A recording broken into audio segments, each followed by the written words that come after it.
Hey there, it's Ben, just coming at you with another quick watch review. What I wanted to go through and show you today is something a little bit different that a lot of places on YouTube don't really go through and talk about, and that's this idea of some modded watches. So let's go ahead and get this off the wrist, show you what we got going on today. So, like I mentioned, my collection has a little bit different look to it. I don't have all the typical stuff that you'd see with an average collection, and this one's a little bit different as well. As you can see, this is a Seiko case.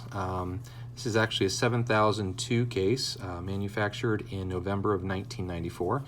And in case you're ever curious as to when your Seiko was manufactured, you can always take a look on the back of your watch. Check out your serial number as well as the case number that's going to be over here.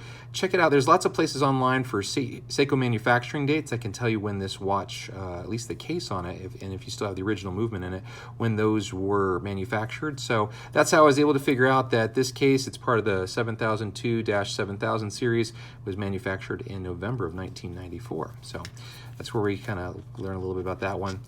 And so this case, as you can see, is not exactly new, but it's in good shape. You know, the one thing that I do like about this version of the Seiko watch is, man, this is just such a comfortable case. I had another version of this a while back. It had an old 7S26 movement in it. Wasn't real big fan of the 7S26 just because I like to be able to hack and hand wind. That's just me. So when I was looking to gear up, I decided to get something that still had that same kind of feel to the case. I really liked that one. But I just got something that was a little bit different. So the last one I had was a 6309 case, and of course this is the 7002 case, but it's been modified. I bought this off of eBay. I got it for about $97 about a year ago, and I bought it from a place called Kontrolsports. Control is spelled with a K. So if you ever get a chance, I'd highly suggest you take a look at their website, at their eBay page. They got a bunch of stuff that's out there. They've got these, they've got ones that have regular movements in them. This one's of course not your typical one. As you can see, it is a GMT. But they've got lots of stuff that's out there. They've all been modified. You can see they've all kind of got that tuna that's on there, because they do like to use the tuna idea. But I like the watches that they put out there. They've got a lot of cool colors and stuff like that. This one is been modified. It does have inside of it a Ronda 515.24H movement, which is GMT. As you can see here, we've got that nice blue hand here, as well as the Mercedes hands for the regular time. But I liked it. I like having that option. Of course, it comes on the Pepsi bezel here. That's not original, but it is what's been included. With all 7002 cases, this is a bi-directional bezel, 120 clicks.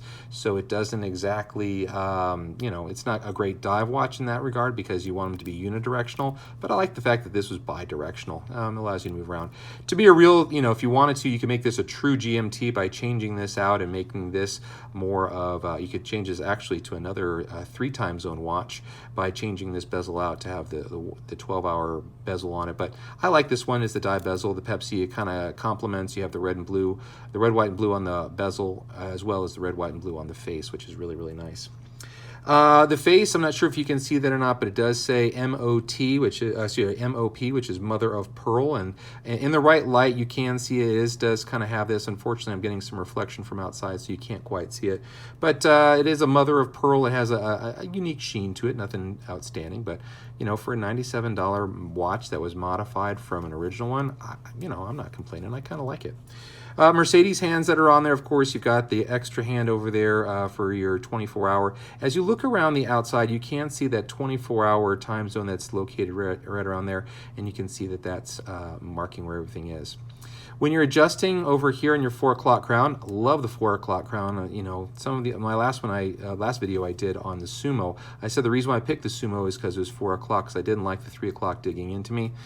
So I love having this 4 o'clock here. When you pull out to the first click, one direction will go through and give you the date change, and the other direction will give you the GMT change, which is really nice. And then of course you pull it out twice, that's where you're going to change the main time zone. They are not slaved together. In other words, you can go through and change the GMT differently than you can change the regular hands, which is really nice. Lume on these, the Lume is okay. It's not great. This is aftermarket stuff. It's not like the traditional Lume Nova that you're going to find with a lot of other Seikos. But it is, it's aftermarket, so I'm not super worried about that. I'm not doing a lot of diving with it. I'm not doing a lot of stuff afterwards, so it's not a big, concern for me. Oh, I forgot to mention a little bit about the case. If you're not familiar with the 7002 series from Seiko, we're looking at a diameter here of 42 mil. It's 13 mil thick. It's a little bit thicker since I put it on the NATO, but 13 mil thick case. 22 millimeter lug width, which allows me to put on a variety of strap options. And then we're going to look at from lug tip to lug tip is going to be 47 mils. It did come originally from Kontrolsports on the Seiko wave band that kind of has those little waves right there. It was okay, not my favorite. I love NATOs. There's just something that I really appreciate about how soft they feel, how well they fit, all that kind of stuff. So I switched this over to the red and blue NATO, which does kind of complement this. So that's where I kind of got the idea from. But, you know, in my opinion, those types of bands are okay, but NATOs for me are just the way they're at, and I especially like the fact you can change them out so quickly and change your color scheme if you want to.